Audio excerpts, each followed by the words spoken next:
This is tough to admit now, but any good appreciation is grounded in honesty, so here goes. I used to be one of those drummers who thought the Rolling Stones' Charlie Watts was overrated. Proof of my horrendous mistake in such thinking flooded social media Tuesday, as superstar musicians like Elton John, Paul McCartney, Ringo Starr, Joan Jett, Bruce Springsteen drummer Max Weinberg and Public Enemy frontman Chuck D paid tribute to Watts, who died in London Tuesday of an undisclosed illness. He was 80. Jett called Watts the most elegant and dignified drummer in rock and roll. McCartney said he was a fantastic drummer, steady as a rock. Guns N' Roses guitarist posted the countenance of rock and roll is forever changed this day. That's because Watts was the epitome of a drummer who played for the band and for the song, never drawing attention to himself or his chops.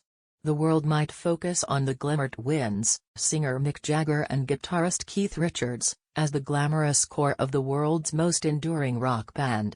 But anyone who really listens to the Stones could hear that the center of their sound was Richards and Watts, whose loping, steady rhythms always anchored the band's angular guitar parts and boozy grooves.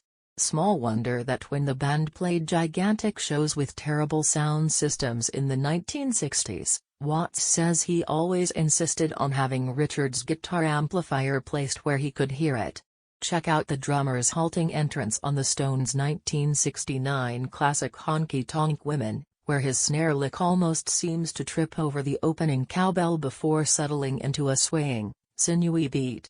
He makes another astounding entrance at the beginning of 1981's Start Me Up, where the addition of an extra bass drum note makes Richards' guitar feel propulsive and off-kilter for just a moment, before the song's driving beat really kicks in. Watts' cross-stick work on a snare drum with its snares turned off complements the congas perfectly in the propulsive Sympathy for the Devil. And I realized how much I loved the trashy-sounding, upside-down cymbals often called China cymbals when he crashed one throughout the band's 1989 single Rock and a Hard Place.